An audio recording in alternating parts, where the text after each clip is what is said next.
In this video, we're going to go over what sales rank is too high for selling used books on Amazon. I'm here with Matt, who is crushing it. I think you're at 6,000 in sales the last 30 days selling Yes, books on sir. Amazon. So welcome to the show, brother, and take it away. Thanks. Yeah. So talking about sales rank, I see this question a lot. What's the highest sales rank or the lowest sales score, E-score that I should be sending into FBA? And I think there's a lot of different, there's no simple answer, unfortunately. There's kind of a lot of criteria that you have to look at. Are you buy box eligible? Are you not?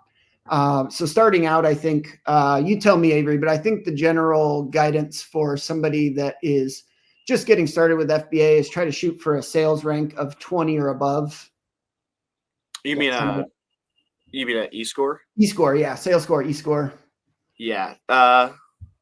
Yeah, I guess it kind of depends, but yeah, I guess you want to explain the difference between sales rank and E-score for people? Absolutely, yeah. So sales rank is something that I think it's from like 0 to 10 million. So the number one sales rank is the best-selling book on Amazon. The 10 millionth is nobody's bought that in 15 years.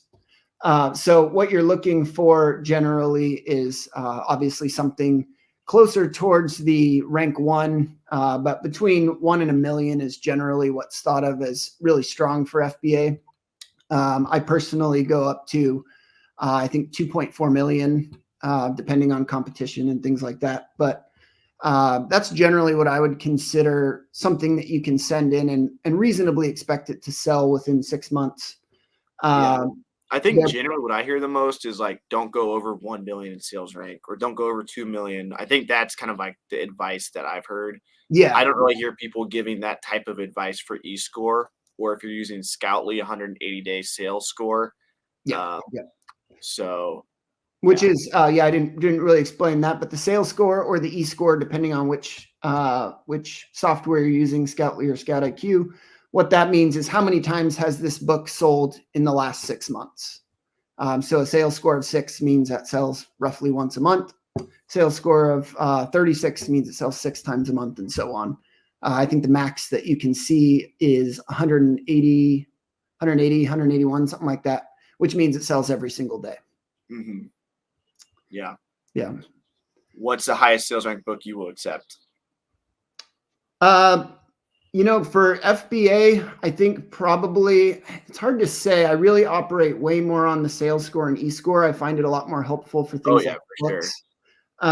I think the rank is a more helpful number probably for OA, RA, things like that. So my general criteria for FBA is I'll send it in if it's a 6 or above, meaning it sells at least once a month. Mm-hmm. I have the buy box eligibility, so I think that gives me a good chance with my repricer to be able to get in there and get that sale before they start charging me to leave it sitting in the warehouse. Yeah, I've sold a 5 million rank set of Jewish books. This is my claim to fame. I found a Jewish set, 5 million rank.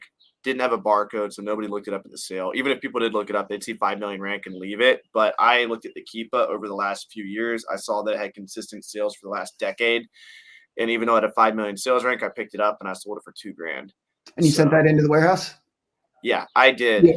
Yeah. And there's some stuff like that when I find like a big coffee table book or something, and I sit there and have to try to imagine shipping that out to someone myself. I'm just like, no, I'm going to throw this in a big box. And and I think that's another consideration is if you're paying $1 a book and you have a chance to make $30 profit on that, take the chance, send it to Amazon. Worst thing that happens is it gets destroyed after 6 months. It's not terribly expensive if you're choosing good inventory. That shouldn't be happening to you a whole lot.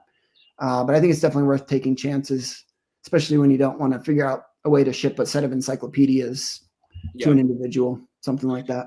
100%. Well, I appreciate your insight on that, man. Can people ask you in the Go-To Lister community questions if they have anything? Absolutely. I'm there all the time.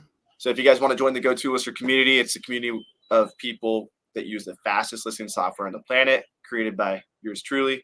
There's a free trial below, and that'll give you access to the community for people like Matt. And you can just tag Matt if you have any questions. He's always in there helping people out. And if you guys want to challenge yourself to send more profitable books to Amazon FBA, consider joining my Feed the Beast challenge. This is a challenge where we help you ship your first box of profitable items to Amazon, get them out the door. Or if you're already an existing Amazon seller, just challenge you to get more profitable inventory sent to Amazon FBA. You get access to my full course that breaks down my Scout IQ triggers, where to find books, how to list books, basically everything about building a book business. You should charge $400 for this course. You'll get access to it for free simply by enrolling in the Feed the Beast challenge below.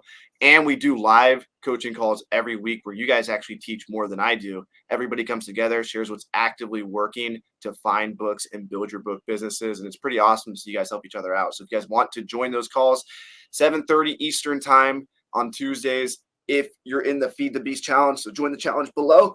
Much love. Thanks for coming on, Matt. Yeah, thank you.